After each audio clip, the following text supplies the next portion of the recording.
Welcome back, true believers and all you spectacular Spidey fans and Merry Marvelites, to another very exciting video pertaining to Marvel video games as a whole. Mainly today is very special because not only do I have an incredibly amazing guest with me to discuss this topic with, but it's also the very first video for the channel in 2021. Last year was fantastic for 2020 in terms of video games, with Marvel's Avengers kind of being a lackluster game in all regards as to what we were actually expecting it to be, but for those people who did enjoy the story of it, it was a very intriguing aspect of the game to experience, as well, of course, Marvel's Spider-Man Miles Morales being the saving grace for Marvel games of that year, coming out in November. Totally took us all by surprise when they actually unveiled it during 2020, but the fact that it actually came out last year in such a great regard for fans and critics alike, with great reviews and overall perception, getting more people intrigued as to what the Spider-Man universe has to offer,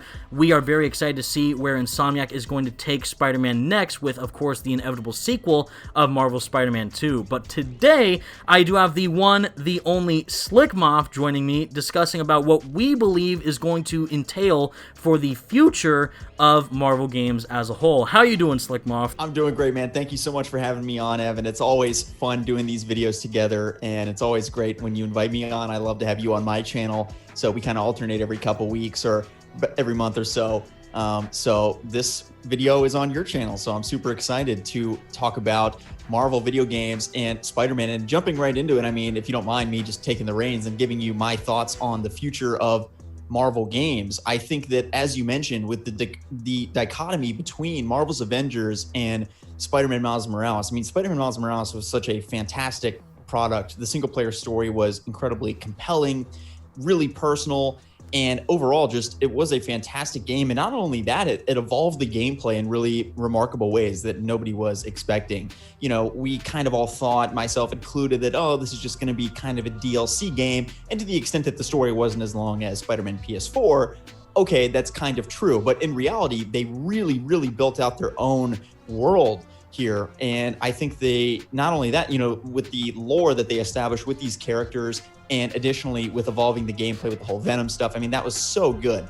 So, you know, looking at Spider-Man Miles Morales and Spider-Man PS4, Insomniac is 2 for 2. And not only that, in recent years, with these single-player Marvel story games, they've just been phenomenal. And then I look at the more multiplayer Destiny, you know, MMO type of model of game.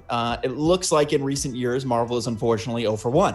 That is not to say that we couldn't get a fantastic multiplayer, more, again, Marvel's Avengers style game going forward, but I don't think that that's what fans are craving.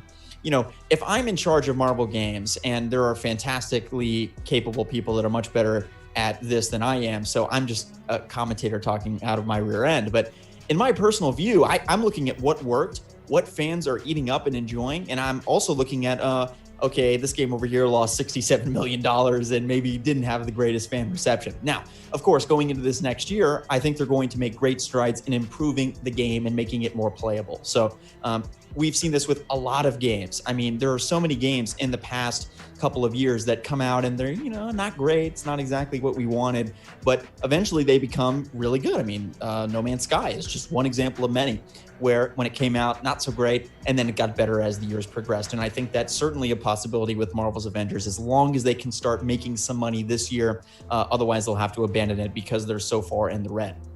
But when I look towards 2022 and 2023 with future Marvel games, I'm looking at, you know, maybe incorporating some multiplayer aspects. And I don't think that multiplayer in superhero video games is inherently bad.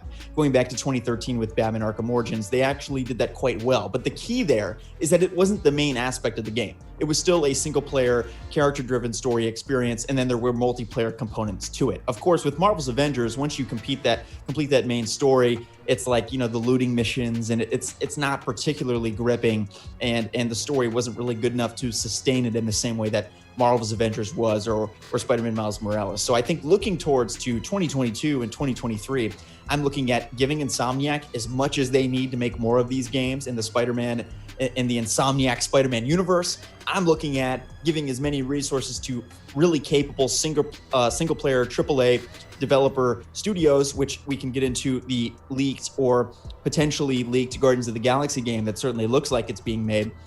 that seems to also be kind of in the right direction, although that game also will have more multiplayer components, but not to the extent of Marvel's Avengers. It won't be a games as a service model, that type of thing. So that game will be on the right track as well. So I'm looking towards Daredevil, Punisher, single player story games, all that type of stuff in the next couple years would be a fantastic move for Marvel, because they've proven that model can work. So they know how to make fantastic story, single player driven games. And I think that they should do more of it heading into the next couple of years. Perfectly well said. And I couldn't agree more with every single aspect you brought up because of the specific characters that we're dealing with. A lot of people don't really seem to understand why Spider-Man sold so well, and that game, crazy enough, is exclusive only to the PlayStation platform, compared to Avengers, which is a multi-platform game on several different units and consoles, and it's a massive property dealing with characters like the Avengers. And yet, it still has not garnered enough money to recuperate the developer costs that were spent to make the game in the first place. And Spider-Man PS4, specifically the PlayStation 4 version of Marvel's Spider-Man, was reported last year at the very end of 2020 that that version of the game on one console, exclusively only on the PlayStation 4, has sold over 20 million copies worldwide, which officially makes it the highest selling superhero game of all time and one of the highest selling PlayStation exclusives ever made. Not just for the PlayStation 4 as an exclusive, but PlayStation exclusive for all various versions of the PlayStation, from 1, 2, 3, 4, and now the 5, with the remaster of Marvel's Spider-Man. Spider-Man PS4 has dominated everything, everywhere, and it fully resonated with players, mainly because of the character. The game itself, the way it's structured as a single-player action-adventure game, delivered justice to the character of Peter Parker and Spider-Man. And I think that, as a fan myself and as a consumer, is why I believe the game sold so well and reviewed so great, because of what Insomniac and Marvel poured into the experience as a whole. It didn't need to focus on microtransactions or loot or, repetitive mission structures or grinding for different elements of gear. It just delivered a solid game with a great open world structure and a narrative that really connected to the character that we all know and love. And not to say that every single game needs to be like that, but that's one of the reasons as to why that game in particular, Marvel's Spider-Man, has succeeded as much as it has. And now seeing the same success being obtained for Miles Morales, sadly not in terms of sales as much, considering that Miles is a lesser known character in comparison to Peter, and Miles Morales' game was a standalone spin-off game instead of a full-on sequel, but the reviews as a whole still resonated really well with Miles, just like they did for Peter. And I think that the reason why Avengers did so poorly is because, first off, the marketing wasn't really doing as much justice as it should have for a massive property like the Avengers, and they were still keeping people heavily in the dark as to what exactly the game was. We didn't necessarily even learn about the live service online multiplayer co-op elements about the game until like 2 to 1 month before launch, 2 months to 1 month before the game mainly launched in September of 2020. And the overall amount of success it has not gained up to now is showcasing exactly why they need to be more on point with how they portray these characters in these games to fully connect with consumers and fans everywhere.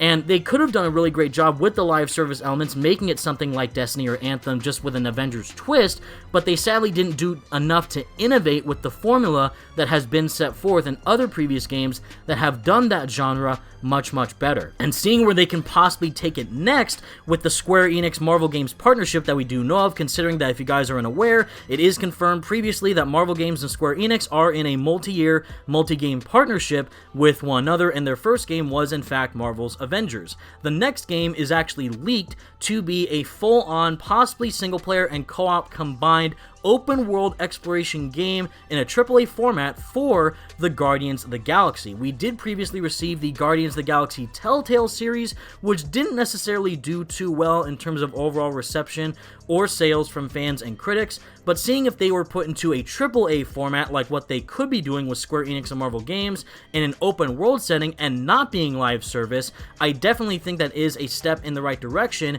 in comparison to what we previously received with Marvel's Avengers. And to also mention another game that came out in 2020 from Marvel Games, which I didn't actually discuss yet, is Iron Man VR. Now, granted, that is not in any way, shape, or form a full-on AAA game in the same spectrum of Marvel's Avengers or even Marvel's Spider-Man, or vice versa. It's just more of a fun solo game to showcase a character that we know and love like Iron Man in a very unique and entertaining way within the video game format. What would it be like to fly around in the Iron Man suit in a first-person setting, controlling that in a VR realm? And I personally have it myself. I play the game, I do own a VR headset, and it's actually a blast to play. It really does, cliche enough, make you feel like Iron Man, flying around, shooting the repulsors. You do have an engaging story with great voice acting as well. Even though it is a VR game, it does do a really good job with its narrative for the limited amount of technology and scope and scale that a VR game can have versus a AAA game.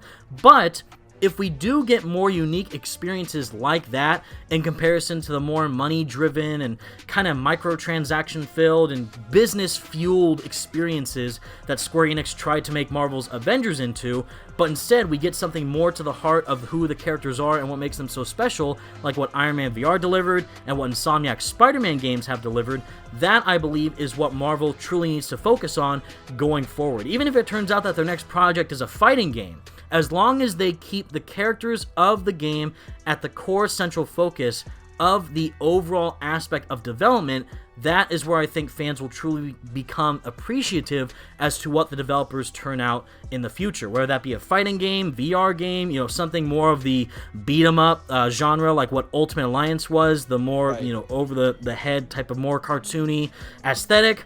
Any type of game that they make down the line, as long as it stays true to the characters and absorbs the lore that they are known for from the comics, movies, TV shows, etc., and what fans really love about the stories within the Marvel Universe, and put that into a video game format, no matter what genre it is, it will do them wonders. Especially considering that we already know for a fact that given the sales of Spider-Man PS4, the recent release of Miles Morales, and Spider-Man Remastered on PlayStation 5, with the brand new enhanced Peter Parker model, of course, he's going to be the star of Marvel's Spider-Man 2 down the line, which I do think is safe to say is going to be a fully exclusive title to the PlayStation 5, and we do already know from Marvel's Avengers, which is what Kobe was discussing earlier with what content they can pour into the game, hopefully rapidly, is that we are going to get new characters included into Marvel's Avengers for free down the line, including Hawkeye, Black Panther, of course Spider-Man, and most likely other characters within the Marvel Universe like War Machine, Doctor Strange, Scarlet Witch, and so on. Now that is everything that we do know that is confirmed to be happening with these games.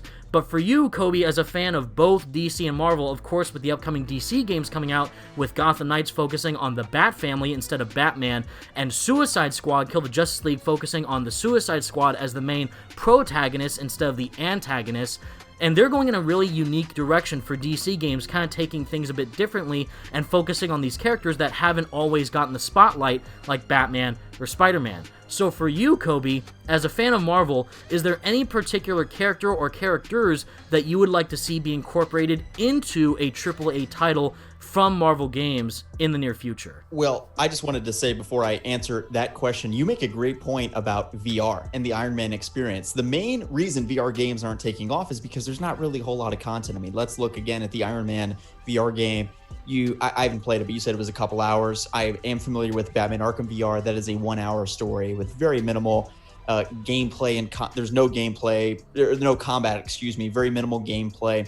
If those games were turned into 6 hour, almost like AAA level games where you're just playing it in that VR experience, there's a chance that you would have, and you could get the price down of the VR experience just a little bit, you could see a huge rush to people purchasing those games, and they could be really viable to sell. So I think that's exciting. And as you mentioned, there are so many different avenues of different games that they can create, right? Those single player AAA games. They can make those more multiplayer style games, although I would be cautious after Marvel's Avengers for obvious reasons.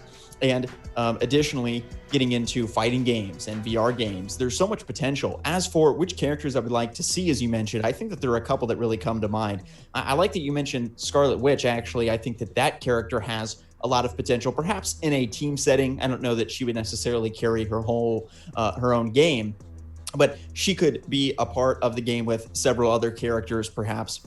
Additionally, I think two that immediately come to mind for me. Number one on the list out of every character that I can think of, if we're exiting that A tier of top level Marvel characters, Spider-Man, now Iron Man, who was previously probably even B or C list before 2008, but now after 2008 with Robert Downey Jr. playing Iron Man in the films is most certainly A tier, up there with Spider-Man in my personal opinion. So if we're exiting that top A tier of Captain America, Iron Man, Spider-Man, and we're going down a tier, I think that Punisher would be a fantastic option, especially given the success of more open world games. We're seeing Cyberpunk and Grand Theft Auto and Red Dead Redemption, and these huge, expansive open world games being incredibly successful. And the Punisher, I almost feel like, in terms of story, would replicate the structure of Spider-Man PS4 in terms of like story length and side mission structure and free roam structure and that type of thing.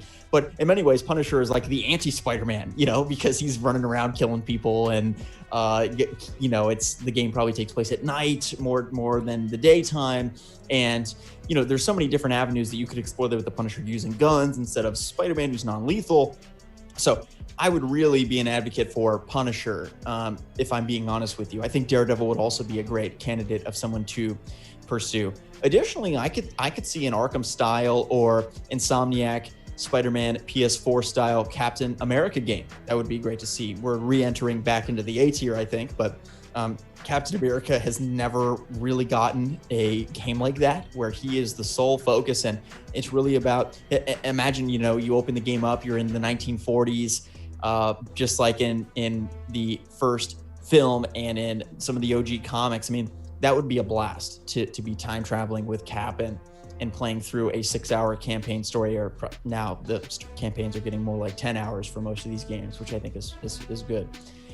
Scarlet Witch, as I mentioned, perhaps a part of a team. And, with Guardians of the Galaxy, I'm pretty intrigued by that. I think that could be quite fun, especially if it incorporates some elements from, again, like No Man's Sky, where there's some free roam aspects where you can pick which planets you go to.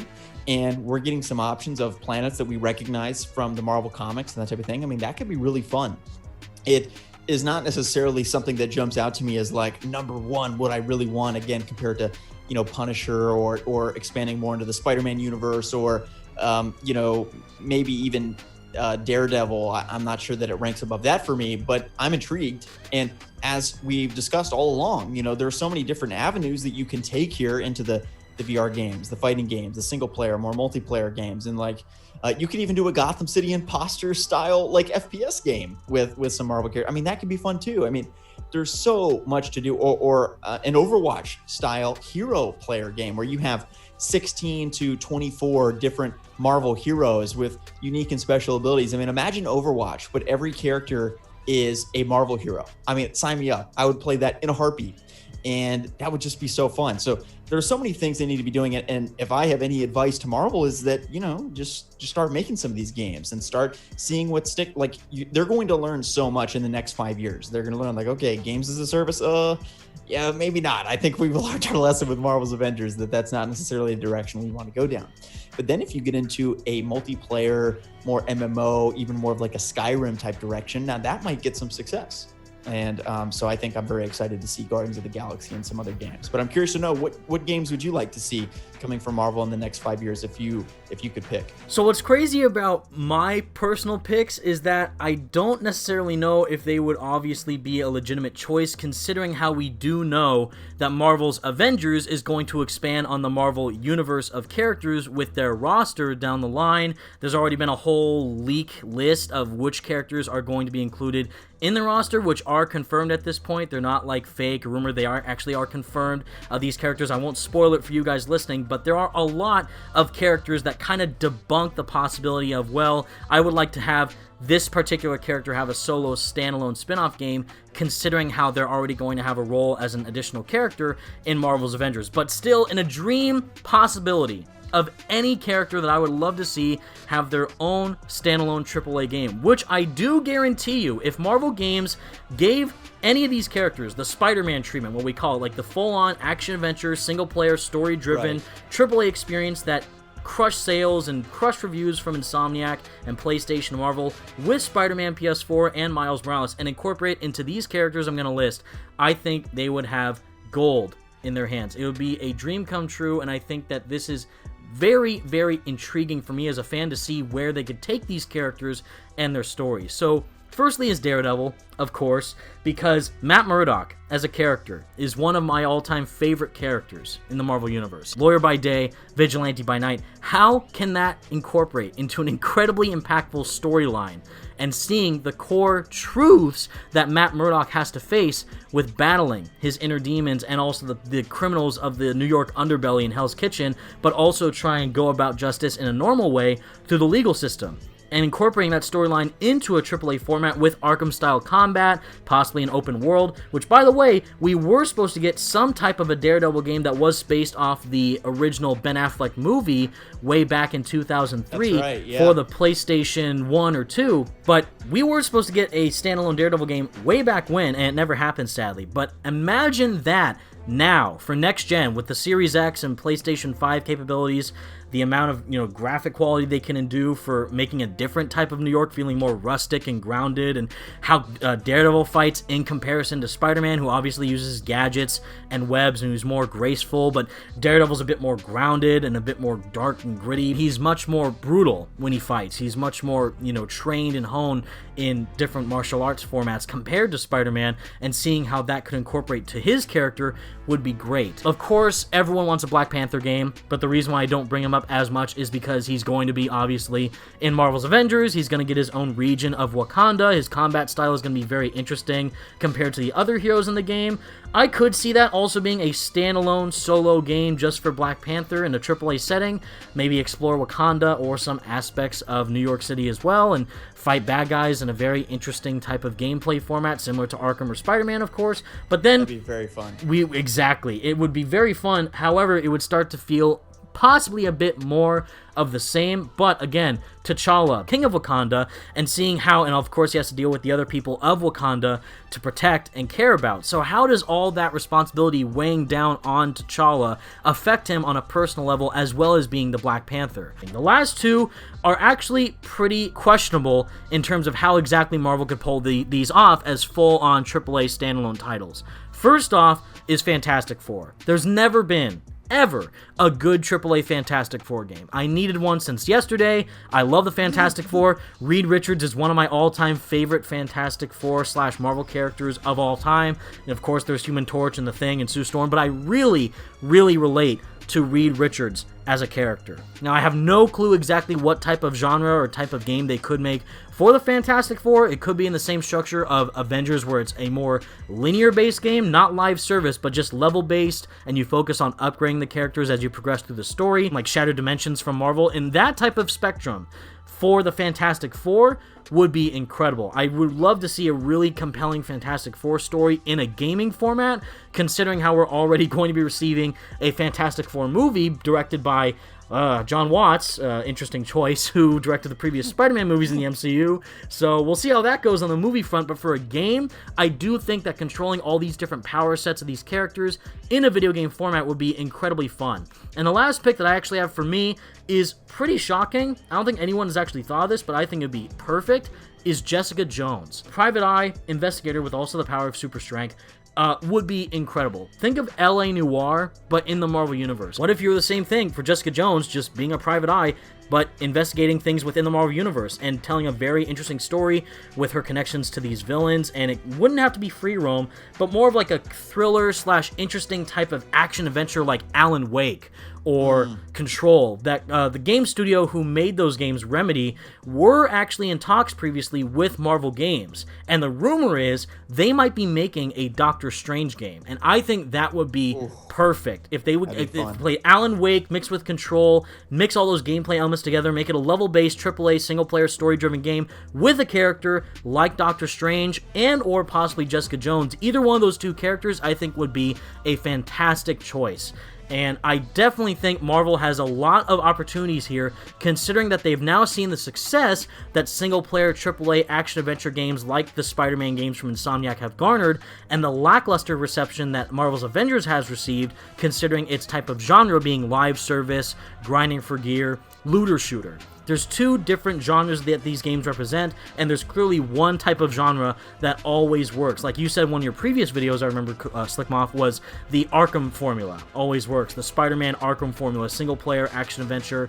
That, even though it may be repetitive for some of these games, it works every single time because they know how to tell a great story with these characters, flesh out their gameplay, and just expand the world that they come from. And that, as fans, is what we are interested in the most. So, whatever Marvel Games decides to make in the future, whether that be something small like Iron Man VR, or something massive, of course, with the inevitable Marvel Spider-Man 2, I think that they have a lot of potential to make something great, and just expand on these characters that we know and love from the comics in truly engaging ways. I completely agree, and two more that I'll throw out just as a final note that I didn't mention in my initial list. Hulk, I think, would be a fantastic option, and I do see what you're saying, that they might justify, oh, well, we're not going to make a Black Panther game because we already, have his character in Marvel's Avengers. And to me, that's just not compelling at all because I don't play Marvel's Avengers because it's I just don't play it. So, I mean, that means nothing to me.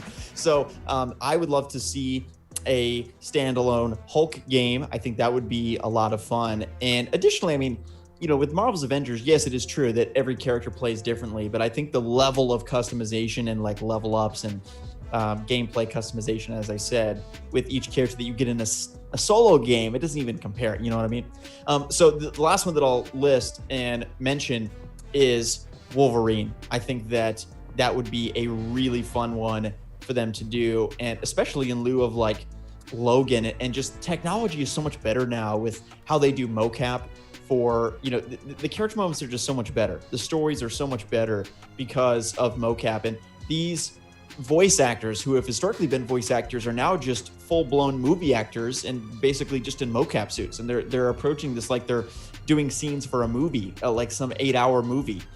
It's really incredible how far gaming has come, and I think we're both in agreement that the future for Marvel Game Studios is very bright, and we hope that they optimize on as many of these opportunities as possible and roll out some fantastic games in the next couple of years. And with all that said, everyone, that is the video that Slcmof and I have for you today. Thank you all so much for watching. Please let us know all your thoughts in the comment section down below. What do you think about our particular picks for what we believe Marvel games should focus on in the future? What type of Marvel game would you love to see down the line? And considering the type of genre it could be, action adventure, live service, fighting game, whatever it may be, Marvel Games is definitely going in a very interesting direction in the near future, considering what they have already in store for Marvel's Avengers and, of course, the Marvel Spider-Man universe. But as for what could come after that, has pretty much endless possibilities written all over it. So with all that said, everyone, thank you all so much for watching. Stay spectacular, Spidey fans, and stay merry, Marvelites. Leave a like and subscribe to the channel if you did enjoy, and without further ado, everyone, peace out.